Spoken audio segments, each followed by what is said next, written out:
Hi everyone, I'm Dr. Tia Kansara, the Executive Director of Replenish Earth. Welcome back. We are at a session called Building Back Better in Asia Pacific with Chandran Nair, the founder and CEO of the Global Institute for Tomorrow, an independent pan-Asian think tank based in Hong Kong and Kuala Lumpur. He's the author of The Sustainable State, The Future of Government, Economy and Society, and Consumptionomics, Asia's role in reshaping capitalism and saving the planet, and the creator of The Other 100, a non-profit global photojournalism initiative to present a counterpoint to media consensus on some of today's most important issues. Chandran was the Asia Pacific chairman of Environmental Resources Management, the world's largest environmental consultancy until about 2004. He's on the executive committee of the Club of Rome, a member of WEF's Global Agenda Council on Governance for Sustainability, and a senior fellow of CIMB Asian Research Institute and an advisor to the Royal Government of Cambodia on development issues. Chandran has served as adjunct professor at the Hong Kong University of Science and Technology and Lee Kuan Yew's School of Public Policy in Singapore, and is a former advisor to Oryx Corporation and a former member of the Stakeholder Advisory Council for BASF, the world's largest chemical company. Welcome, Chandran. I am so excited to have you here. I feel like I'm sitting in my chair here in the UK thinking, whoa, take it away, Chandran. Give us the...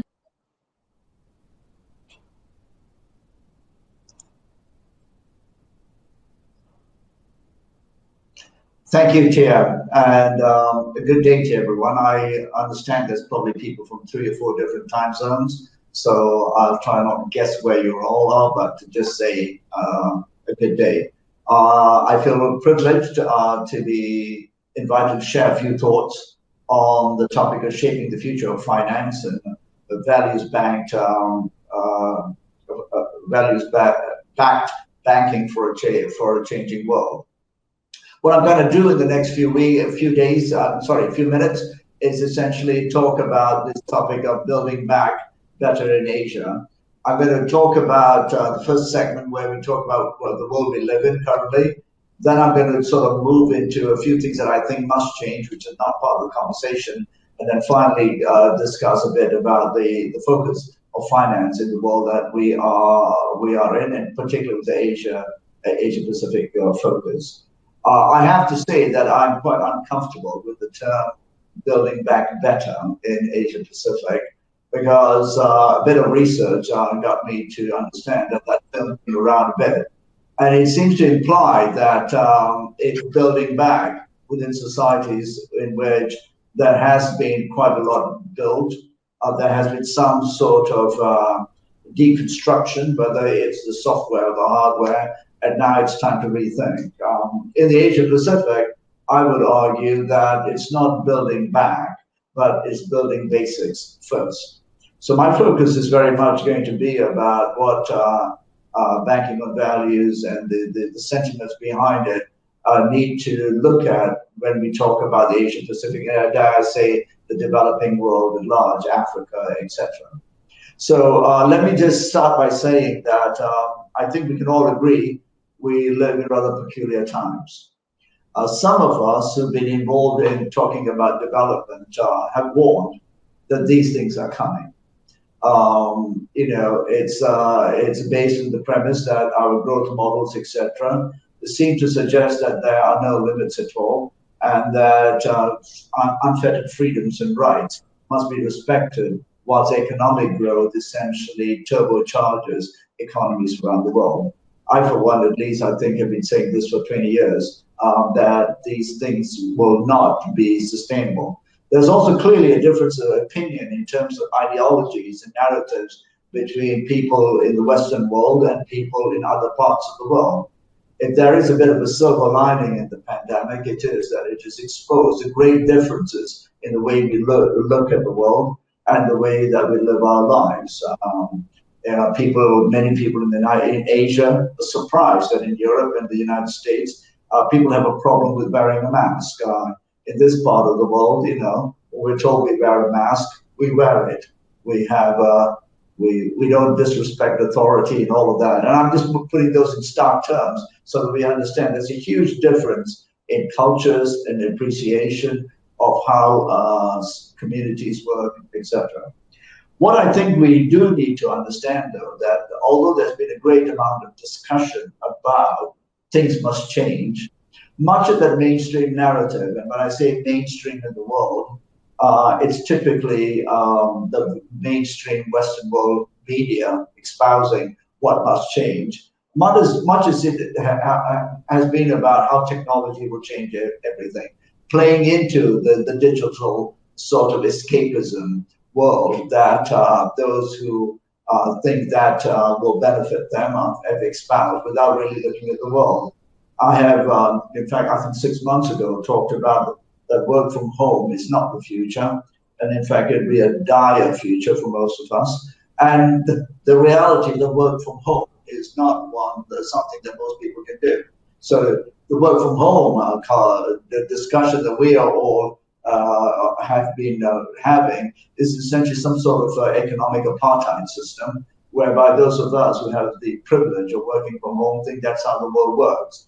But as any person will understand, most people can't work from home. And I can't wait for the work from home fantasy to end. And we can actually be with people and allow the people who actually produce most of the goods and services we thrive on to actually go to work and be paid fairly as well. But what is very interesting about most of the discussions about the world will change, etc., most of it has seemed to be a rush back to what I call business as usual in the new normal. So there is a qualification that there is a new normal, but my God, we want to return to business as usual. Business as usual meaning continuing the trajectory of digital monopolization, where we'll all live in this fantasy world of Netflix and movies on streaming, etc. But we will continue to ignore what got us here. And what got us here is essentially the very things that the business as usual in the new normal will take us to more catastrophes, etc. So there's been no real reckoning of what must change. And in the Asia Pacific region, I am convinced that if we continue to ape the economic ideas, the political systems that have been espoused in the Western world, we will essentially invite catastrophe. The kind of ideas that I'm talking about were first outlined in my book called Consumptionomics, where I argued that the idea that a consumption-driven economic model can essentially propel the world to greater prosperity and at the same time deal with all our existential threats is a blatant lie. The idea that 6 billion Asians in 2050 should and can aid Western lifestyles in Europe and the USA is a blatant lie. It flies in the face of the science and all the evidence that we have. So in that book, I argued that the Asia-Pacific region and the developing world should reject the economic mantras of the West, and dare I say, even the governance models. That in the latter part of that narrative, of course, got me into quite a lot of trouble. And I wrote my second book, which is about the sustainable state. And in a funny sort of way, I wrote it it was released about 6 months or 8 months before the pandemic. And of course, the idea that the state will essentially be the organizing mechanism for societies around the world in the 21st century, particularly in the private part of the world, was anathema to most neoliberal thinkers, editors of newspapers, etc., because that is not the world that they are essentially bought into and want to espouse. Of course, during the pandemic, it became very clear that the state is fundamental. The state essentially creates the rules, etc.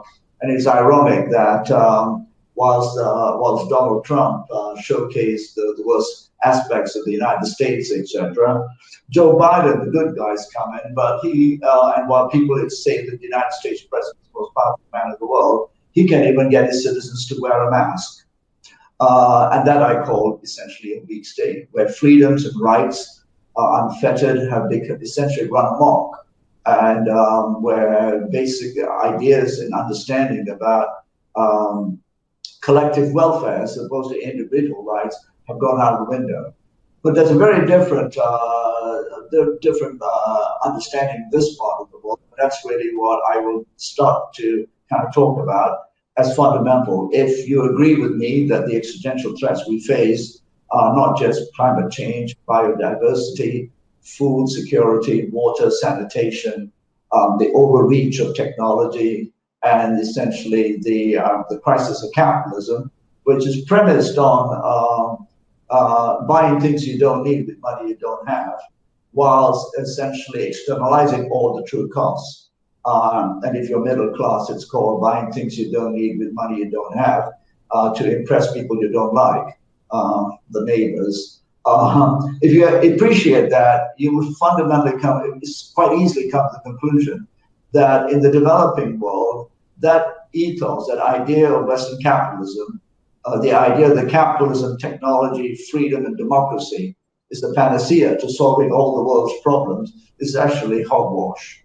And we will have to do things very differently. We will have to rethink what we mean by democratic rights, what are our political rights and freedoms, what are the boundaries around which collective welfare essentially supersedes individual rights, and then very importantly, what are rights to consumption. And the rights of consumption will essentially be a very different pricing mechanism.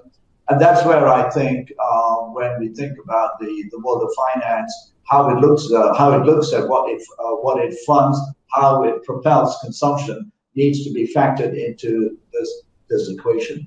So let me start by let me go to the next stage where I'm going to argue that all the change we're talking about, all the superficial stuff about greening finance, ESG mechanisms, they're all essentially, in my view, quite often, although with good intentions, camouflaging much more simple decisions that we need to take about the world we live in. But it requires us to confront some brutal realities. The reality in this part of the world will be 6 billion Asians cannot and should not aspire to live like Europeans or Americans. Game over. There isn't enough to go around. Then the question, though, is, well, what do they get? What are their rights? Is car ownership a human right? I have argued it's not. If you've been to most of the cities in Asia, you will know that we need more cars in our cities like I need a hole in my head. The answer to all of these is typically in financial markets, etc., is innovation, that business school innovation in itself, a buzzword that used to be actually something called just have a good idea. So most of that is innovations. We'll have driverless cars, we'll have all of this stuff. And mostly by people who've never lived in the large, complex, crowded, developing world, who have no idea about what it looks like. You know, the folks at MIT, I think Boston is a little village somewhere out there, and who want to solve the problems of Mumbai with fantasy ideas. We need to reject these ideas. This is essentially what I'm saying. But the elites in these parts of the world have also bought into both the financial upside of essentially supporting these, what I call Disneyland ideas, and also seeking legitimacy through association with those institutions. So during the pandemic, which I think was a very interesting period of time in this part of the world, where there were lockdowns, people followed the rules. I'm based in Hong Kong, so today I'm speaking out of KL. For 10 months, we didn't have a lockdown because rules were understood. Everyone wore a mask. There was no question about not wearing a mask. People understood what they had to do to abide by the rules, etc. So we continued to work, etc. But what it did clearly show us was that there was a greater appetite for rules and authority in the developing world than most of the West. The West, with its ideas about freedom, etc., that have essentially become exceptional in its belief, the populations couldn't understand why they needed to essentially buy into a collective welfare modus operandi rather than I am king. I'm always amused by how important the discussion in the UK is about when will the pubs open. Like that is a life and death question. In other parts of the world, it was like stay tough, resilient, and put up with consequences for a while. A different political structure, different social context, different understanding of how we live as community.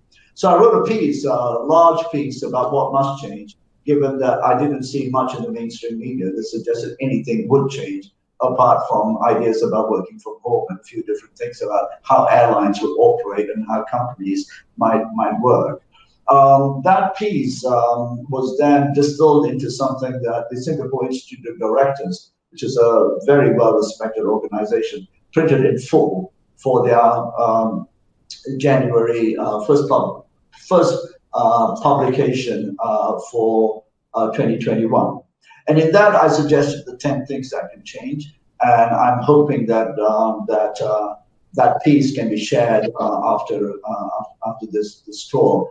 I identified 10 aspects that must change if we are serious about change. And I can't go through all the details, but here is a taste. The first thing I talked about was transforming the corporate world. The free ride that much of the corporate world has on financial markets, on externalities, on wages, and essentially the concentration of wealth and the way corporations essentially get bigger whilst actually workers become dispensable. So transforming the corporate world, rethinking monetary policy for public good, rather than thinking about monetary policy as seen purely through the lens of the Fed, etc. And in the developing world, we are going to have to put public good right at the forefront of monetary policy. Then I talked about reimagining growth beyond GDP, beyond trickle down, and that growth was not measured simply by the metrics of consumption. Fourth, abandoning the free hand of the market. Interestingly, there are still people who believe in the free hand of the market, absolutely abandoning that fantasy idea. Revoking the free ride of the gig economy, which is again something that the mainstream media has used, and of course the tech companies with all their power buying the mainstream media to continue to perpetuate the myth. So I talked about revoking the free ride of the gig economy because it's exploitative by design and it has no social contract. Then valuing the work that is essential. We've all understood that those people can't work for home, do our dirty work, and we hardly pay for it. And we should be essentially taxed when they have to do that work, and they should be paid. Then I talked about reframing development practices, and much of the development practices in the developing world are essentially hinged on one idea: development so that we can aid Western economic development pathways. That needs to be essentially reframed around a much larger, complex understanding that takes into account the existential threats of our time. And the last three, rebuilding the collapsed food system. If you are not aware that the food system has collapsed, you must be living on a different planet. But the collapsed food system, which includes the explosion of gluttony around the world because we are able to price everything, an economic model that is essentially hinged on allowing more junk food to permeate the world, biodiversity loss, carbon footprints, water systems that are destroyed, and essentially exploiting farmers and replacing them with industrial agriculture, which will be a disaster.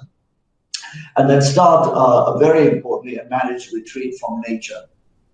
That I think is going to be so important, a managed retreat from nature, and not simply talking about eco this and eco that, but a systemic real understanding when we talk about public good, about the assault on nature that needs to be taken up by policymakers and not companies. In my view, companies don't do public good. That doesn't make them bad. But public good is the domain of public policy. Public policy is the domain of the institutions of society, and that is called the government. Again, we've been fed this ideological biases coming out, particularly in the United States, etc., that government is bad, the regulations are anti-innovation, they curb people's zest to invest, etc. And we need to counter that by essentially putting public good and public policy back in the hands of regulators and make sure that they are not usurped by private interests. My last point was that we have to change the understanding of geopolitics beyond Western supremacy. We have seen, and in this part of the world, I think we've become tired of being dominated by Western powers who think they are the ones who can tell us how to suck eggs, even about making peace in our own region. So the dominance of Western supremacy in geopolitics is another thing that must change. But much of that will be in our own hands to do it so that we don't remain subservient to American politicians who, frankly, have never traveled around the world and who pontificate who my enemy should be and who my friend should be. So that, and dare I say British politicians too, who should know better. So those are the 10 things that I talked about. And therefore, out of those things, I've concluded, and I've got 5 minutes left.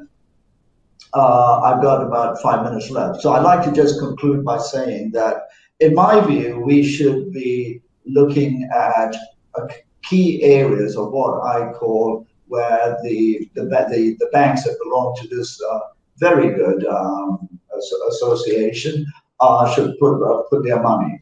And the 5 areas that I'm thinking about, and which the pandemic, I hope, has taught us all, is first in public health, infrastructure.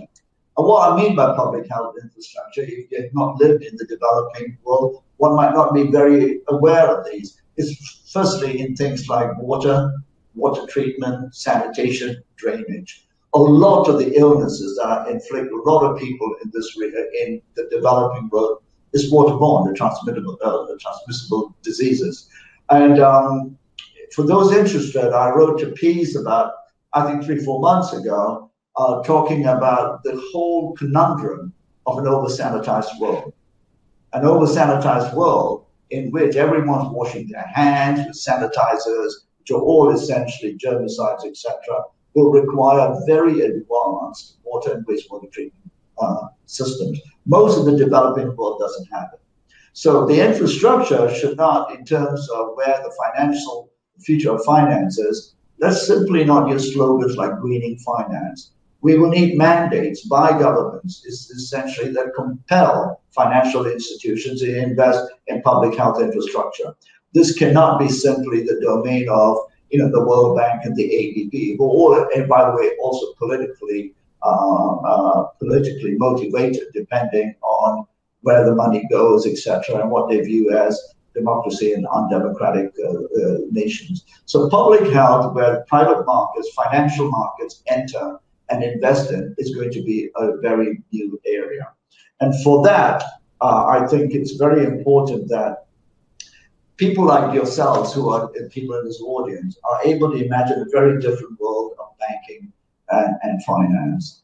A world in which we really understand that the next 50 years will matter, not simply by talking about carbon neutral and zero carbon, but essentially investing in the basics. So I mentioned the first one, public health. The next will be in food security. The collapse of the food system is already beginning to happen, and the food security system has been highlighted tremendously by the pandemic. And all nations should look to first build food security infrastructure, grow your own food.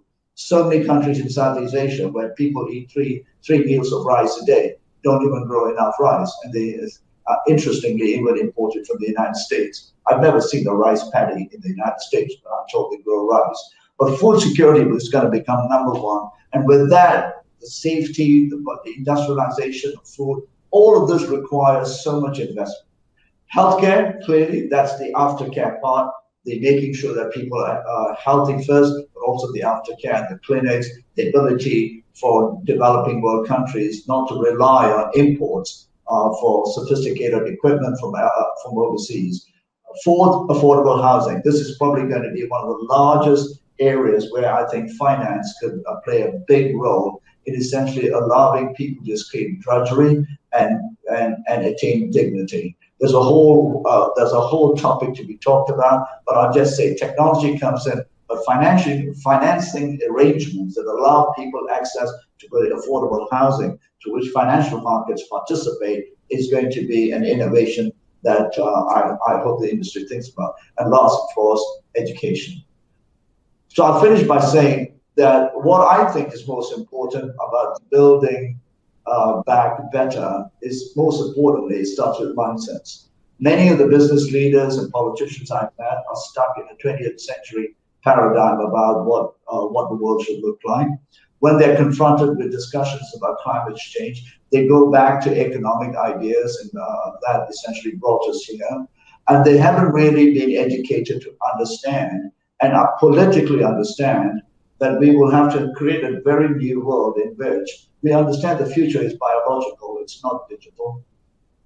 Biology is essentially what is affecting the human race across the world. Digital is not necessarily the solution. And finally, I'll say let's move from IR 4.0 to IR 1.0. IR 1.0 is a term we've coined called Insured Resilience 1.0, back to basics.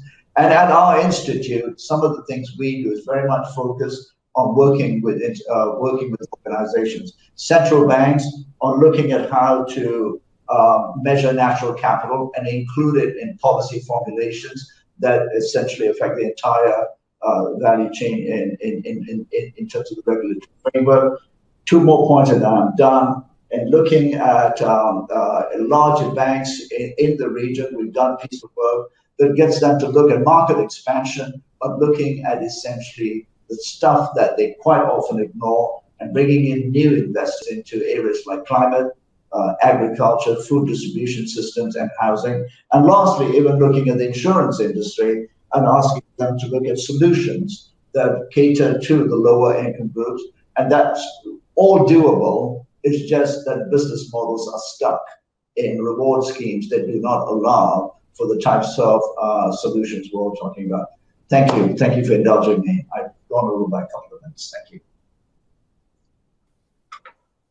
Brilliant. Thank you so much, Chandran. I think, there's so many questions that we've got coming up, and I know that the audience have got a huge number of questions, I'm sure, to ask you as well. I'm going to ask the audience to save the questions. We do have a breakout session that starts at 5:30 CET. There is a link right next to the Social Live, the Cvent platform, where you can click in at 5:30, which is where we're going to be joining Chandran, myself, and Sakai-san for a further discussion. Just wanted to double check, actually. So one of the things, Chandran, that you were bringing out was this responsibility on the side of the person, the public, not just the government, but the actual public in social welfare and communal welfare. Where do you see that sort of the relationship between that public welfare and self-interest being played out when it comes to decisions that we make on a personal level that have an impact on others and their welfare as well? Thank you. I mean, my view is, I don't like to go down the personal because we're all prone to bad behavior. That's why all societies have rules. So I think that too is quite often a cop-out. Well, I'm a good person, I turn the lights off, I'm vegetarian, so I'm better than you. I don't think that really stands in the time we're at. We need rules that essentially curtail bad behavior, and that is as simple as that. Because whether we like it or not, most of us may have individual traits that we consider good. We might treat our neighbors well, but we're all prone to bad behavior, and that's why we will need to have rules. And so I don't like to pander to this idea that people will behave well. I like to essentially appeal that people will respond to the idea that their actions under guidelines of the society will protect themselves and everybody else. And that's why green consumerism is never taken off, because it's all right, good copy, but it's not translated into action. And I don't think we have time to also suggest that people are just going to change. And particularly when people don't have, you're going to need to provide. And this is the different context of the conversation. 600 million people in India do not have what you and I consider a stable home.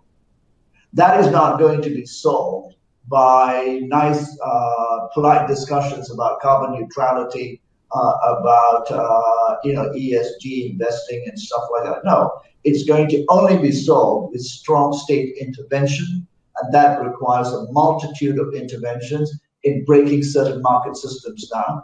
It also will require a huge amount of discipline and bringing together resources only the state can do. So at the macro level, in terms of the challenges we're faced with, the developing world, individual actions are important, but they are no substitute for order. And order can only be brought through societal institutions like the state. That's really interesting that you've got that sort of top-down approach to the governing principles of the global commons. And so the responsibility lies with the actual infrastructure that becomes the framework through which each of the individual actors come into play part. Yeah. People can act on their own, provided there's a framework. When there is no framework, and then sort of continuing to suggest there's a grassroots movement, it's all very nice and gives us all our liberal credentials a nice shine, but they don't change anything on a large scale.